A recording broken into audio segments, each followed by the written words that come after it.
మధ్య కాలంలో మనందరం కూడా సనాతన ధర్మం అనే ఒక మాటని ఎక్కువగా వింటున్నాం. అసలు సనాతన ధర్మం అంటే ఏంటి?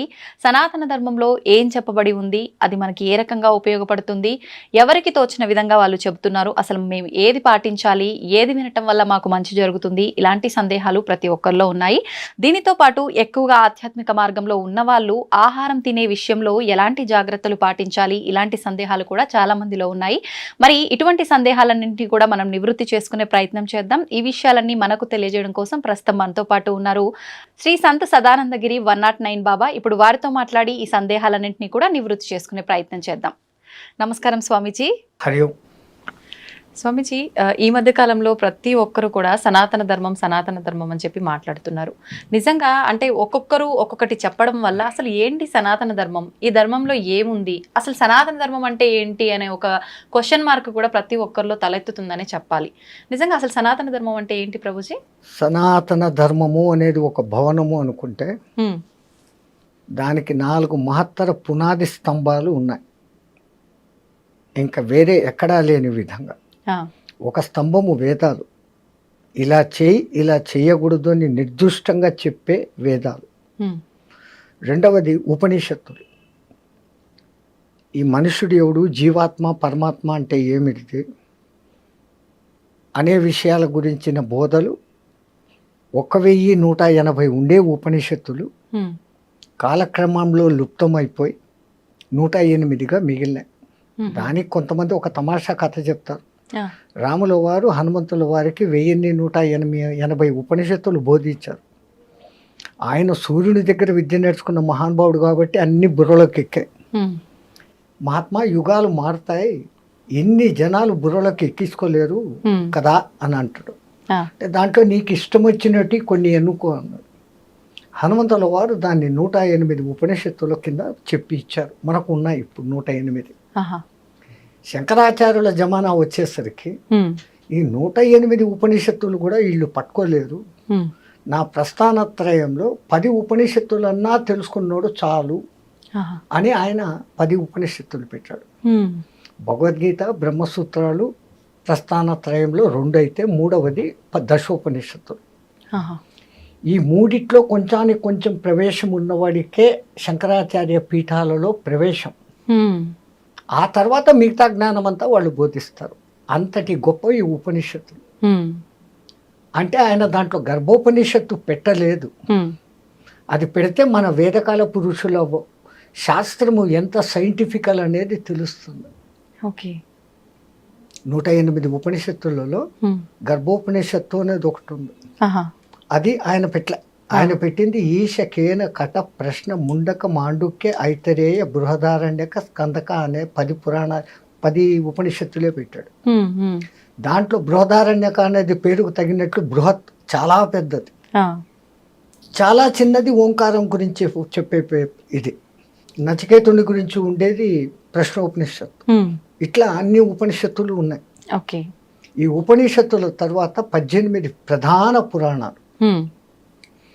ఈ 18 పురాణాలు గుర్తు పెట్టుకునేదానికి ఒక మంచి శ్లోకం కూడా కొటేషన్గా పెట్టినారు. ఏం శ్లోకం? ప్రకారత్రయం మకారద్వయం, వకారత్రయం మకారద్వయం, అనాపకుష్కలింగాని ఏతాని 18 పురాణాన్ని అంటారు.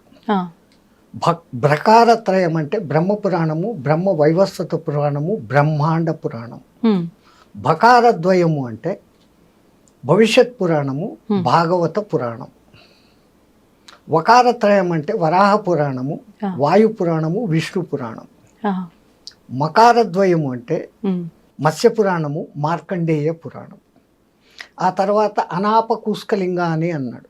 ఆ అంటే అగ్ని పురాణం, నా అంటే నారద పురాణం, పా అంటే పద్మ పురాణం, అనాప.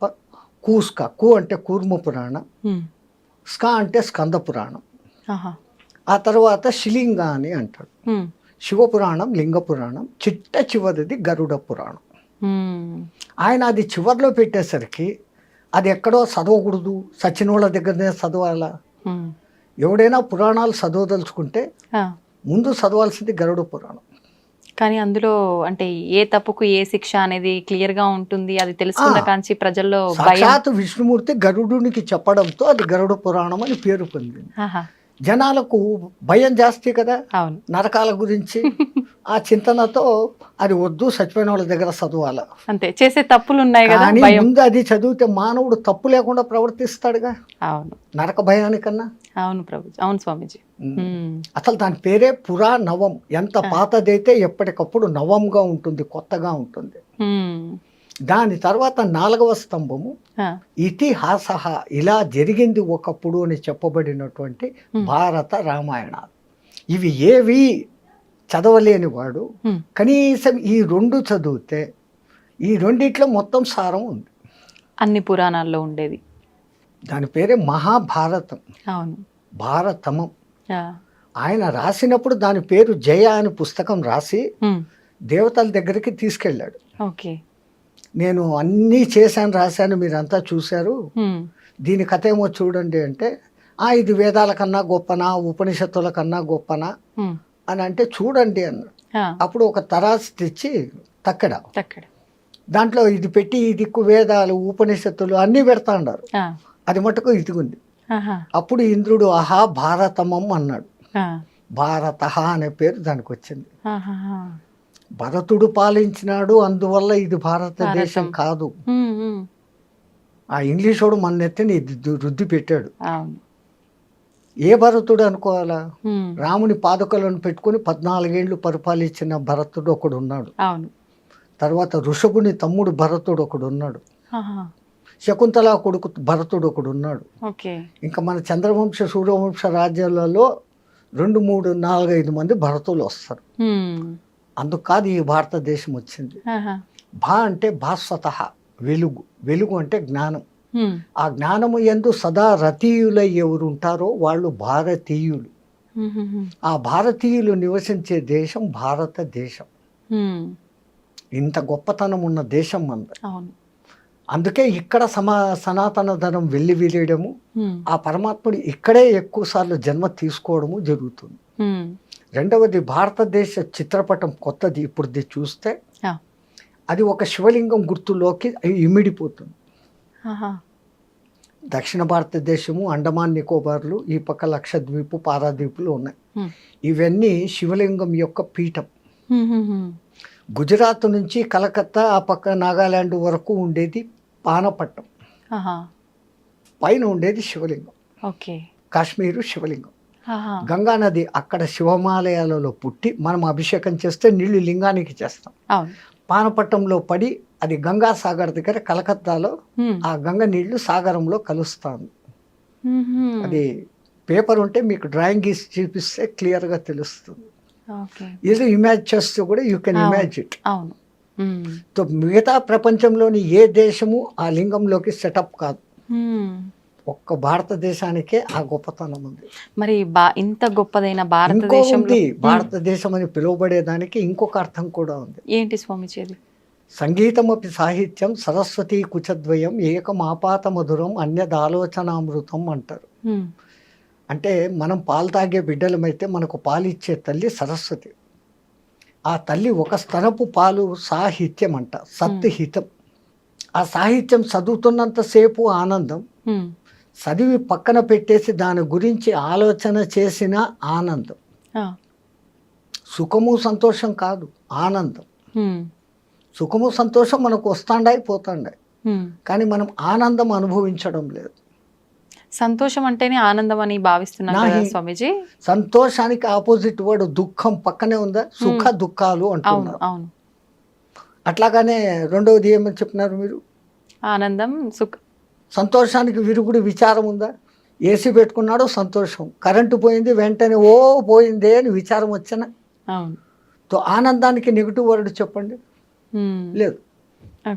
ఆనందో బ్రహ్మ, ఆ నిరాకార పరబ్రహ్మ ఆనంద స్వరూపుడు. వాడి నుంచి వచ్చాం మనం. వచ్చి మనం ఆనందులం అన్న సంగతి మర్చిపోయి సుఖాలు సంతోషాల వెంటనే జీవితాన్ని గడుపుకుంటున్నాం. మరి నిజమైన ఆనందం కలగాలంటే ఎలా ఉండాలి మానవుడు? అప్పుడప్పుడు మనకు కలుగుతుంది.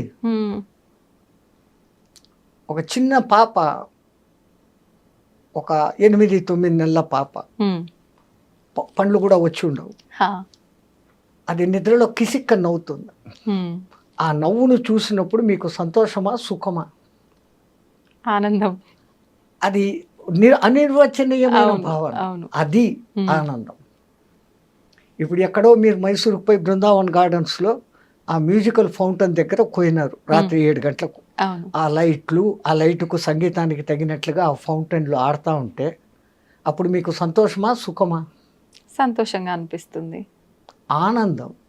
అంటే మళ్ళీ ఇంకొక అద్భుతం ఏదైనా చూసే వరకే ఉంటుంది కదా స్వామీజీ, ఆ సంతోషము మీరు అదంతా ఇప్పుడు కూడా. ఒక్కసారి నిజంగా మైసూరు పోయి చూసి వచ్చి ఉమ్. ఇప్పుడు ఇక్కడ కళ్ళు మూసుకుంటే మీ కళ్ళ ముందు ఆ దృశ్యం మళ్ళీ కనపడుతుందా లేదా? కనిపిస్తుంది. శివునికి ఒక్కడికే మూడో కన్ను కాదు తల్లి, మనకు కూడా ఉంది. మనం దాన్ని నేను నేను అనుకుంటే మూసి పెట్టేస్తున్నాం. Okay, okay. ఈ నేను వదిలి మనము అన్న భావనలోకి వస్తే ఆ. మనము నిజమైన ఈ మనము కాదు. ఆ. ఆ భావనలోకి వచ్చినప్పుడు ఆ కన్ను తెరుచుకుంటే ఉమ్.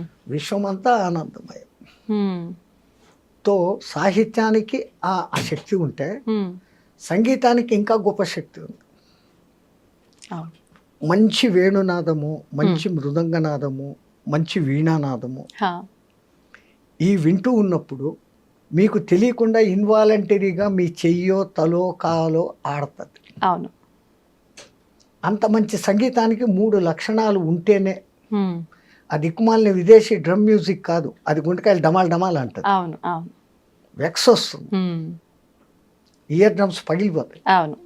కానీ మన సంగీతానికి ఉమ్. తను డోలే మను డోలే కోను బజాయే రే ఓ బాసురియా అని ఇట్లా అని ఊగుతాం. ఇన్వాల్వ్ అయిపోతాం తెలియకుండానే. అవును. కనీసం కాలో చెయ్యో ఏదో ఒకటి ఆడుతుంది. అంతే. మరి ఆ సంగీతానికి ఆ శక్తి వచ్చేదానికి ఉమ్. 3 లక్షణాలు ఉండాలి. ఆ. ఏంటవి? ఆ సంగీతం భావయుక్తంగా ఉండాలి, ఉమ్. సరి అయిన రాగయుక్తంగా ఉండాలి. అవును. భైరవి రాగము, ఆ శంకరాభరణ రాగము, ఏ రాగంలో పడితే ఆ ఇది వస్తుంది అనేది తెలిసి ఉండాలి. ఓకే. భావం బాగుండాలా, ఉమ్. రాగం బాగుండాలా, ఈ 2 బాగుంటే సరిపోదు. దానికి తగిన తాళం ఉండాలి. ఉమ్. ఈ భావ రాగ తాళాల మొదటి అక్షరాలే భారత. ఓ. అందుకే ఆ తల్లి సరస్వతి పేరు కూడా భారతి. ఆహా. అంత గొప్ప దేశంలో మనం మానవ జన్మ ఎత్తడమే ఒక గొప్పతనం. అంటే ఆ జన్మ ఈ భారతదేశంలో జరగడం అనేది ఎన్ని జన్మల పుణ్యం చేసుకుంటే కలిగింది. ఉమ్. ఆ దిక్కుమాలినట్లు నేనేదో పాపిని అనుకోవడం కాదు. అవును. ఎంతో పుణ్యం చేసుకుంటే ఇక్కడ పుట్టాం, ఛాన్స్ ఇచ్చాడు ఆయన. ఉమ్. ఈ జన్మను మనం పూర్తిగా తరింపజేసుకోవాలి. ఉమ్. అట్లా రామాయణ భారతాలు ఇంట్లో పెట్టుకోరా, నువ్వు చదవకపోతే పోతే ఇంట్లో భారత రామాయణాలు పెట్టుకోని పథకాలం వాళ్ళు ఎందుకు చెప్పేవాడు అంటే ఏదో ఒక దినం దుమ్ము దులుపుతూ ఒక పేరు చదువుతావు, అర్థమవుతుంది. అవును. అంత అర్థంతో చెప్పారు. ఉమ్. భారత చరిత్ర అంటే మన భారత చరిత్ర. ఉమ్. కురుక్షేత్రం ఎక్కడో లేదు, మన మనోక్షేత్రమే కురుక్షేత్రం. అంతే. మనలో ఉన్న దుష్ట భావనలే కౌరవులు, ఆ. మనలో ఉన్న సద్భావనలే పాండవులు. ఉమ్. భూమిపైకి వచ్చి ఒక జన్మ తీసుకున్నాను అని అంటే నేను అసలు పుట్టిన దానికి అర్థం ఏంటి అనేది నాకు నిజంగా ఎలా తెలుస్తుంది స్వామీజీ? ఇప్పుడు పుట్టిన దగ్గర నుంచి తల్లిదండ్రులు, తర్వాత కొంచెం పెద్దగా అవుతాం, చదువులు, బాధ్యతలు, తర్వాత పెళ్లి, పిల్లలు, మళ్ళీ ఒక కుటుంబం ఏర్పడుతుంది. వీటిల్లోనే కొట్టుమిట్టాడుతూ ఉంటాం. అసలు నా జన్మకు అర్థం ఏంటి అని అంటే ఏంటి అని చెప్పొచ్చు? ఎలా అప్పుడు అద్దంలో చూసుకొని అట్లా అనుకోకుండా ఆ. ఈ అద్దంలో కనపడుతున్న నేను అని పిలువబడుతున్న వాడిని ఎవడిని చిన్నప్పటి నుంచి తల్లిదండ్రులు సునీత, సీత, రామయ్య, సుబ్బయ్య అని వాడిని పేర్లు పెట్టి పిలుస్తూ ఉంటే విని విని విని నా పేరు ఇది అనుకుంటున్నాడు జీవాత్మ. అవును. అక్కడి నుంచి వాడు భ్రమలో పడి నాకు అది కావాలా, నాకు ఇది కావాలా అని మొదలు పెడతాడు. నాది, నా వాళ్ళు అన్నది మమకారం, నాది అన్నప్పుడు అహంకారం. ఈ 2 వచ్చి కూర్చుంటాయి. ఈ రెండింటిని తోలేసి నిన్ను నువ్వు గుర్తించుకొని ఎందుకు ఈ జన్మలోకి వచ్చాను, దీన్ని మళ్ళీ పునర్జన్మ అనేది లేకుండా ఈ జన్మనే కడసారి జన్మం చేసుకునే ప్రయత్నం చేయాలి అనే దానికి అవకాశం ఇచ్చేదానికే పరమాత్ముడు మనకు ఇంతకుముందు జన్మల్లో చేసిన పాప ఫలితాల పుణ్య ఫలితాలకు కొన్ని యమలోకంలో శిక్షలు, స్వర్గంలోకంలో ఆనందాలు ఇచ్చి మిగతా బ్యాలెన్స్ ఇక్కడ నువ్వు అనుభవించు. అట్ ది సేమ్ టైం ఇవి కాదు నేను ఈ జన్మలు ఎన్ని ఎత్తుతాను ఎన్ని పోతా ఉన్నాను, కావలసింది నాకు ఆ మోక్షము అనే ముక్తి అనే విషయానికి పోవాలా అని మన పెద్దవాళ్ళు చెప్తారు. మరి పూర్వజన్మలు మనకు గుర్తులేవు, రాబోయే జన్మలు గుర్తులేవు. అవును, అసలు అవి ఉన్నాయా లేవా అని చాలా మంది విపరీతంగా అంటారు. అవును. కొంపదీసి పరమాత్ముడు మనకు పూర్వజన్మ జ్ఞానము భవిష్యత్ జన్మ జ్ఞానము ఇచ్చాడు అంటే ఈ జన్మ కర్తవ్యాలు మనం ఏమన్నా చేయగలమా? అసలు అదే ఆలోచిస్తూ ఉండిపోతాం. 24 గంటలు ఆ ఆలోచనే. అవును, 12 గంటలు గత జన్మ గురించి, 12 గంటలు రాబోయే జన్మ గురించి. అంతే. మళ్ళీ ఈ వర్తమానాన్ని నువ్వు ఏం చేసుకున్నావు? నీ చేతులారా నువ్వు పాడు చేసుకున్నావు. అందుకని పరమాత్ముడు మనకు ఆ మాయ కల్పించి ఉన్నాయి అన్న సూచన ఇస్తాడు. అది వేదంలో రాయబడి ఉంది. క్షీణే కర్మ పునర్జన్మతి. పుణ్యాలు నశించినా స్వర్గం నుంచి కూడా తరిమేస్తాడు. స్వర్గ సుఖాలు ఏముంది? ఒకటే 24 ఏండ్ల వయసు, ఎక్కడ చూసినా పూలు చెట్లు ఆనందం, ఆకలి లేదు. ఎన్నాళ్ళది బోర్ జన్మ. ఆఖడికి వాడికే పిచ్చి పెట్టి నేనే పోతాను రా అంటాడు. అట్లాగనే నరకంలో హింసలు. కానీ అసలైన హింస ఆ కర్మలన్నింటినీ మళ్ళీ ఇక్కడ నువ్వు అనుభవించేదానికి పంపిస్తాడు. మనం ఏ ఇత్తనం నాటితే ఆ పండే వస్తుంది కదా తల్లి. అవును స్వామిజీ. అట్లాగనే మనం ఏం చేస్తామో అదే రిటర్న్ వస్తుంది. ఆ రిటర్న్ రావడం ఎక్కువ రావచ్చు, తక్కువ రావచ్చు, తొందరగా రావచ్చు, లేటుగా రావచ్చు. ఒక చిన్న ఉదాహరణ కథ. ఒక ఊర్లో 2 మిత్రులు చాలా క్లోజ్. ఒక ఆయన ఏమో బెల్లం వ్యాపారం చేస్తాడు, ఒక ఆయన ఏమో జొన్నల వ్యాపారం చేస్తాడు. ఈ బెల్లం వ్యాపారి కనింగ్ ఫెలో. తన సొంత అత్తమామలు వచ్చినా అమ్మ నాన్నలు వచ్చినా కానీ తూకంలో మోసం చేసి అమ్మేది వానికి జన్మ తక్ వాటిలో పేరుకుపోయింది. జొన్నల వ్యాపారి నికార్సు, ఏదో తనకు వచ్చే లాభాన్ని చూసుకుంటాడు. బెల్లం వ్యాపారికి లాభం వస్తుంది, వాడు లాభంతో తృప్తి పడకుండా అధిక లాభానికి తూకంలో మోసం చేసేవాడు. దురాశ అక్కడ ఉంది. తూకంలో మోసం చేసేవాడు. ఒకసారి ఈ జొన్నల వ్యాపారికి బెల్లం అవసరమైంది. ఈయన దగ్గరికి వచ్చాడు. 1 కేజీ బెల్లం మీరా ఎంత అన్న, ఇంత అన్న, డబ్బులు ఇచ్చాడు. వీడు స్నేహితుడు అని కూడా చూడకుండా ఆ తూకం రాయి కింద ఇంకెందో పెట్టి 900 గ్రాముల ముద్ద ఇదరా అని ఇచ్చాడు. ఆడ తీసుకెళ్ళిపోయాడు. ఆయన పోయిన కొంచెం సేపటికి ఈ బెల్లం వ్యాపారి భార్య, కోళ్లకు జొన్నలు అయిపోయినాయి, నువ్వు వెళ్ళి తీసుకురాపో మీ వాడి దగ్గర. ఈయన కొడుకును షాప్లో కూర్చోపెట్టి సంచి తీసుకుని ఆడికిపోయినాడు. మరి 1 కేజీ జొన్నలు లేరా ఎంత, ఇంత ఇచ్చాడు. ఈయన లోపలికి పోయి సంచిలో జొన్నలు తెచ్చి ఇచ్చాడు. వీడికి కనింగ్ ఫెలో కదా, ఆ చేతిలో పట్టుకోగానే ఇదేమో కేజీ ఉన్నట్లు లేదే అనే డౌట్ వచ్చింది. ఒక దిక్కు స్నేహితుడు మంచోడు, వాడు మోసం చేయనోడు అని తెలుసు, నేను మోసగాడన్న సంగతి వీనికి తెలుసు. అయినా డౌట్ వచ్చింది. వాడి బుద్ధ లాంటిది కాబట్టి. దారిలో పోతా పోతా ఒక ఎలక్ట్రానిక్ తూనిక మిషన్ ఉంటే అక్కడ పోయి చూశాడు.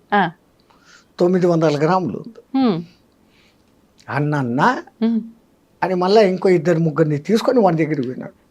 నువ్వెంతో నిజాయితీ పరుడు అని అందరూ చెప్తారు, స్నేహితుడిని, ప్రాణ స్నేహితుడిని నన్నే మోసం చేస్తావా? ఏమైందిరా? ఇది 900 గ్రాములే ఉంది. నా తప్పేం లేదు, నువ్వు వచ్చి జొన్నలు అడిగే సమయానికి నా కేజీ రాయి కనపడలే. ఇంతకు ముందే నీ దగ్గర బెల్లం తెచ్చుకున్నా కదా, కేజీ బెల్లము. ఆ బెల్లం ఆడపెట్టి తూకం వేసి ఇచ్చిన, నువ్వు ఇచ్చిన కేజీ నీకు ఇచ్చినాను. ఇప్పుడు వీడు తేలు పుట్టినా అంతే, తో జో గియా ఓ భరేగా. కరెక్ట్ గా ఎలా బుద్ధి చెప్పాలో అలా బుద్ధి చెప్పాడు. చెప్పాల్సిన పనిలే, వీడు చెప్పలే. వీడికి నేను మోసపోయాను, బెల్లంలో నాకు తక్కువ ఉందన్న సంగతి తెలుసు. వాడు నిజాయితీ పరుడు. అవును అడిగి తెల్లే, ఆడిచ్చిన బెల్లం వానికి ఇచ్చాడు తూకం. జో బోయగా ఒయి పల్పాయగా. అంతే, ఎవడు ఏం చేస్తాడో వానికి అదే వస్తుంది. ఇది చెడ్డ చేస్తే ఇట్లా, అట్లాగానే మంచి చేస్తే. ఒక డాక్టర్ ఫ్యామిలీ ఎవరో పెళ్లికి ఎక్కడికో పోయారు కారులో. పెళ్ళి అయిపోయింది, రిటర్న్ వస్తాను. రాత్రి 7:30-8 అప్పుడు వాళ్ళ కారు నడి రోడ్లో జంగల్ మధ్యలో చెడిపోయింది, ఆగిపోయింది. వచ్చే కార్లను పోయే కార్లను ఆపుతూ ఉండరు, ఒకడు ఆగడం.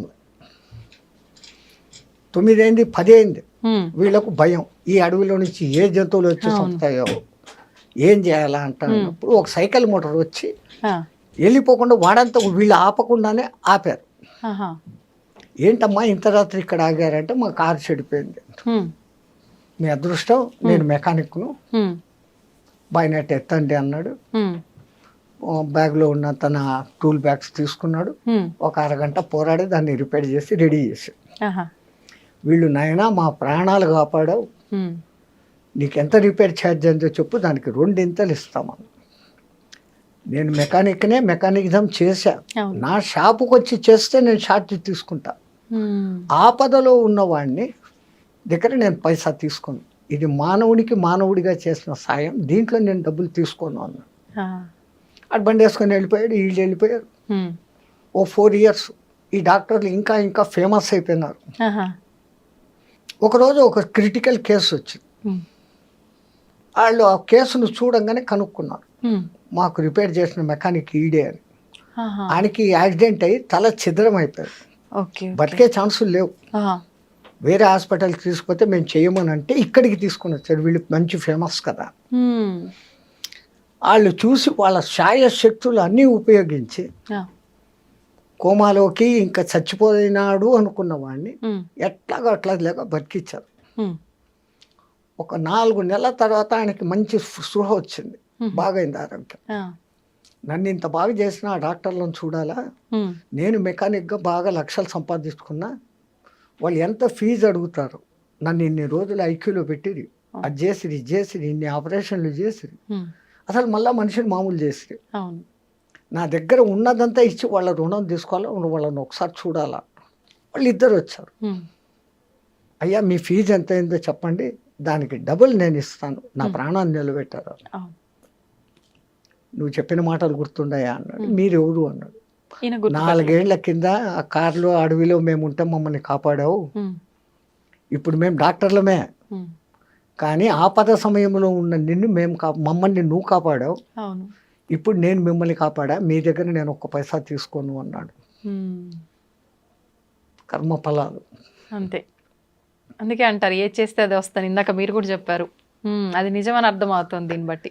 ఇంకొక తమాషా కథ, ఇది నా కథలు కావు. వృత్తిలో పోలీస్ డిపార్ట్మెంట్లో ఉన్న ఒక మనిషి ఈ పిరమిడ్ సొసైటీలో ధ్యానంలోకి దిగినాక చెప్పిన మనిషి. ఆ మహానుభావుడు ఇప్పుడు Tirupati SP, superintendent of police. Okay okay. ఆయనలో ఈ ఆధ్యాత్మికత ఉంది. ఆయన చెప్పిన 3వ కథ బాగా మంచి, ఈ కంప్యూటర్ ఇంజనీరింగ్లో తెలిసిన వాళ్ళు పెళ్లి చేసుకున్నారు. 2 నెలలే అయింది పెళ్ళి. ఒక దినం రాత్రి భోంచేస్తా ఉంటే ఒక దీనమైన గొంతు, గతి లేని పరిస్థితుల్లో అడుగుతున్నాను, నాకు ముందు ఇంత అన్నం పెట్టండి అని. భర్త ఇట్లా కిటికీలోంచి చూస్తున్నాడు, ఎత్తుగా చూడంగా బాగున్నాడు మనిషి. ఈమె వెంటనే ప్లేట్లో నుంచి అన్నీ వడ్డిస్తాను. దేనికి అన్నాడు. ఆయన అంత ఇదిగా అడిగాడు కదా, ఆ గొంతు ఎంత దీనంగా ఉంది, పోయేస్తాను. గొంతు దీనంగా ఉంది, మనిషి ఎట్లుంటాడో చూసావా, దున్నపోతలాగా ఉన్నాడు, పని చేసుకొని పోతకుండా ఆయనకి తిండి పెడతావా, పెట్టమాక. ఈ మాటలు ఆయనకి వినపడతాడు. వాడు అభిమానం ఉన్నవాడు, సత్య సచ్చినా ఇంక అడగకూడదు అని చెప్పేసి వెళ్ళిపోయాడు. కానీ వీళ్ళిద్దరి మధ్య గొడవ మొదలైంది. లావా సన్నమా కాదు, ఆకలి అన్నాడు, ఆయనకు పెట్టాలి కదా, మనకేమన్నా తక్కువనా, నీకు 1,00,000 జీతం నాకు 1,00,000 జీతము అంటే డాట్ బుట్ ఈ మాట పెరిగి మరుసదినం పొద్దునికంతా ఇద్దరు విడాకులు తీసుకునే సిద్ధమైపోయినా. ఇంత చిన్నదానికి తీసుకున్నారు కూడా. ఈయన ఊరు వదిలి వేరే ఊరికి వెళ్ళిపోయినాడు, ఆమె వేరే ఊరికి ట్రాన్స్ఫర్ చేయించుకునేది ఉద్యోగం. ఒక 6-7 months 8 months తర్వాత ఆమె ఇంకో పనిచేస్తున్న ఆఫీసులోకి ఒక పై ఆఫీసర్ ప్రమోట్ అయ్యి వచ్చాడు. ఈమె ఆమెకు కొంచెం లింక్ కుదిరింది, వాళ్ళిద్దరూ పెళ్లి చేసుకున్నారు. ఆ కొత్త వచ్చిన ఆఫీసరు ఈ అమ్మాయి పెళ్లి చేసుకున్నారు.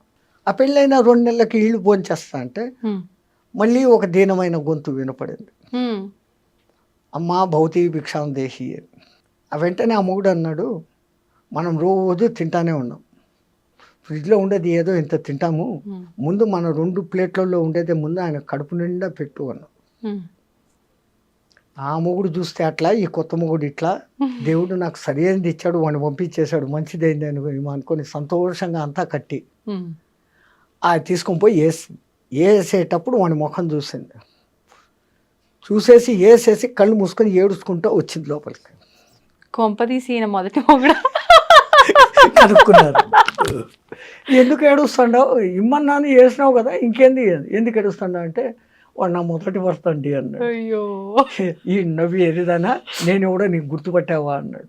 ఎవరు అంటే, నేను ఆ పొద్దు భిక్షానికి వచ్చినోడిని. కర్మ సిద్ధాంతము తిరుగుతానే ఉంటది అయితే ఏదో రకంగా మన చుట్టూ. నాకు ఆ మహానుభావుడు చెప్పినప్పటి నుంచి ఉమ్, ఎక్కడ పోయినా ఈ 3 చెప్తే మనుషులకు బుద్ధి వస్తుంది అవునవును. అని ఆ మహానుభావుడి తరఫున చెప్తున్నాను. ఇది నా కల్పితం కాదు. ఓకే, నిజంగానే అలా జరుగుతుందంటారా స్వామీజీ? ఇది మనం ఒక ఉదాహరణగా ఇప్పుడు చెప్పుకోవడానికి. ఎంతమందిని మనం చూస్తున్నామ్మా, ఈ దిక్కుమాలిన లవ్ మ్యారేజ్లు చెత్తా చెదారం అని ఇప్పుడు వచ్చినాయి. అవును పెళ్లి చేసుకుంటారు, 3 నెలలకంతా విడాకులు అంటారు. అవును.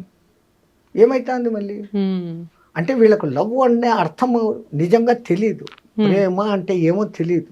ఆ, అప్పటికప్పుడు ఆ అట్రాక్షన్లకు లోపడతా అంటారు. అవును వాని రూపమో రంగో చూస్తారు, లేక ఇన్కమ్ చూస్తారు. అంతే. ఆ తర్వాత వాని బుద్ధులు బయటపడినాక లబ్బదిప్పమంటారు. ఉమ్, కానీ పాతకాలంలో ఎవడో తండ్రి ఎక్కడో ఊర్లో పిల్లని చూసి, ఒరే నీకు ఆ ఊర్లో పిల్లని చూసాను, పలానా రోజులు పెండ్లి నాన్న అంటాడు వాడు. హా, ఆయనకేమో యాంగ్జైటీ, ఆ పిల్లకు యాంగ్జైటీ, ఉమ్, ముఖాలు చూసుకోరు. చూసుకోరు. సరిగ్గా ఈ జీలకర్ర పెట్టే వరకు బట్ట అడ్డం కడతారు, అక్కడ ఆ ముఖం చూడరు. చూడరు. ఎప్పుడైతే ఈ చేతులు ఎత్తి ఒకడు జీలకర్ర పెట్టుకుని వీనికి అప్పుడు చూస్తాడు. ఆ, ఆ చూపుల్లో అద్భుతమైన ప్రేమ పుడుతుంది. ఈ బెల్లం జీలకర్ర మనం పెద్దోళ్ళు ఎందుకు పెట్టిస్తారు, ఉమ్, దాంట్లో ఒక ఎలక్ట్రిఫికేషన్ ఉంటుంది. మీరు కావాలంటే సైంటిఫికల్గా టెస్ట్ చేసి బెల్లము జీలకర్ర బాగా దంచి దాంట్లో 2 వైర్లు పెట్టండి, ఉమ్, మైన్యూట్ బల్బులు ఉన్నాయి కదా ఇప్పుడు, ఉమ్. అవి వెలుగుతాయి. That much of minute current is there in ఆ జీలకర్ర బెల్లం పెట్టడం. ఉమ్, సనాతన ధర్మంలో పెళ్లి సాంప్రదాయం సామాన్యమైంది కాదు. ఉమ్, అక్కడ చదివే మంత్రాలు ఎంత గొప్పగా ఉంటాయంటే, 7 తరాల ముందు 7 తరాల వెనకలో సుఖపడాలని ఏమేమో చెప్పి బోధించి, ఉమ్. మీకు పుట్టే సంతానం సుసంతానంగా ఉండాలన్నంత వరకు దాంట్లో ఉంటాయి. అవును 5 రోజుల పెళ్లి 7 రోజుల పెళ్లి అని చేసేవాడు. ఉమ్, ఎప్పుడైతే ఈ చెయ్యి ఇక్కడ ఆ చెయ్యి అక్కడ పడుతుందో, శాస్త్రారం నుంచి ఈయన కరెంటు ఆమెకు, ఆయన కరెంటు ఈమెకు వస్తుంది. ఉమ్. వాళ్ళిద్దరి మధ్య ఈ కొత్తదనం పోవాలా అని అదేందో బంతి ఆట, ఆ ఉంగరాలు బిందెలో వేసి బిందులో వేసి ఆ కాళ్ళు తొక్కుడు, అది ఏందేందో చేస్తారు. ఈ సాంప్రదాయం అంతా ముందు నుంచే ఉందా గురూజీ? ఈ మాంగళ్యం తంతు అనేది ఈ మధ్య వచ్చింది. ఆ, పాణిగ్రహణం, ఆ, పిల్ల తండ్రి ఉమ్, ఇమాం సీత మమసుత అని చెప్పేసి మంత్రం చెప్పి ఆ, రాముడి చేతిలో పెడతాడు.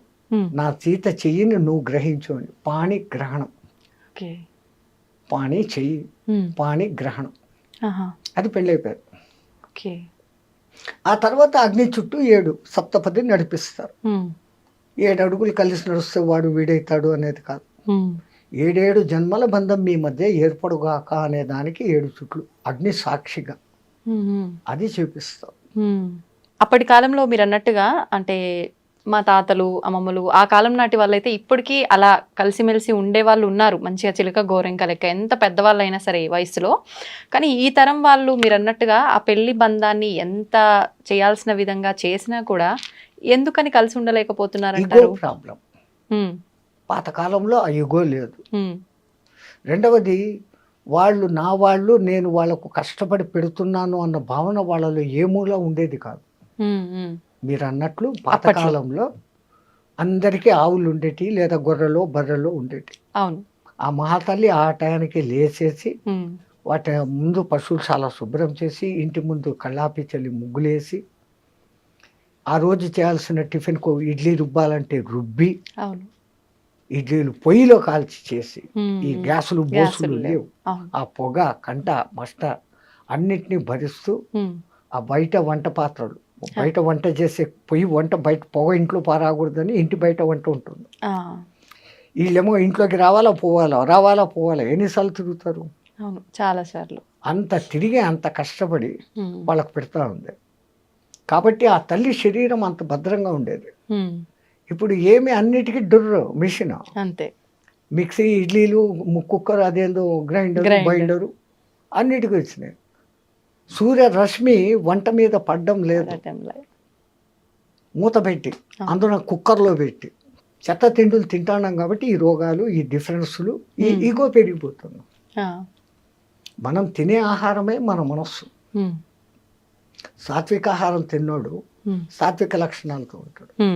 వాళ్ళు ఎంత ప్రేమగా వండి పెడతారో ఆ అన్నంలో వాళ్ళ ప్రేమ కూడా కలిసి ఉంటుంది కాబట్టి వాళ్ళ మధ్య ఆ అన్యోన్యతలు. ఇప్పుడు నేను ఆఫీసు, నువ్వు ఆఫీసు, ఫోన్ చేయి, బగ్గర్లు వస్తాయి, కుక్కర్లు వస్తాయి, చెత్తలు అదేంటి అంటే కుక్కలో ఏంటేంటో తింటారు, అవి తిని వస్తా ఉంటారు. ఇంకా ఎక్కడ రోగాలు రాకుండా ఉంటాయి, ఎక్కడ ఈ అఫెక్షన్ ఉంటుంది. ఆమె ఈమెకు వండి పెట్టదు, ఆయన ప్రేమగా ఈమె కోసం ఏమీ తెచ్చిపెట్టడం. ఈమె షాపింగు, ఆయన షాపింగు, ఎవరికి వారు అన్నట్టుగా అయిపోయారు. ఆ కొడుకులను ఆయాకు అప్పచెప్పేసి వీళ్ళు డ్యూటీలు, ఆయా తన ఇష్టం వచ్చినట్టు పెంచుతుంది. అందుకే ఈ కాలం పిల్లల మధ్య ఆ ప్రేమానుబంధాలు లేవు. పాతకాలం కుటుంబంలో సమిష్టి కుటుంబాలు ఉంటాయి. ఒక చిన్న పిన్నవాడిని, వాడి మేనత్త, వాడు ఏమో మామ, ఇంకా వరుసలు ఉన్నాయి కదా. ఇంతమంది ఒక్కొక్క ముద్ద తినిపిస్తూ ఎత్తుకొని లాలిస్తూ అంతమంది అఫెక్షన్లో పెరిగినోడు వాడు ప్రేమపూర్వకంగా పెరుగుతాడు. ఈ గూండా బుద్ధులు వస్తుంటాయంటే వాడు లోన్లీనెస్ ఫీల్ అవుతాడు. That is no affection for him. వాడు అఫెక్షన్ కోరుకుంటాడు, దాన్ని తీర్చుకునే దానికి హింస మార్గంలోకి దిగుతున్నాడు. తన దీన్ని తృప్తిపరచుకునే దానికి మందులు, అదేంటి డ్రింకులు, పాడు ప్రదేశము, ఆ క్షణిక సుఖానికి వాడు ఆనందపడిపోయి అదే ఆనందం అనుకుని దాంట్లో పడిపోతా అన్నాడు. మొదటి నుంచి మంచి అలవాట్లు ఉంటాయి. ఆ ఇద్దరు తల్లిదండ్రులు, నాన్న ఇట్లుండాలా, ఇట్లా చేయాలా, మన అమ్మ నాన్న ఇట్లా పెంచారు, మనం ఇట్లుండాలా, ఇట్లా చేయాలా, మన వంశం ఇది అని చెప్పుకుంటూ ఉంటాం. ఇప్పుడు తాత పేరు అడిగితే చెప్పలేని స్థితిలోకి వచ్చాం. ఎక్కడికి పోతాం?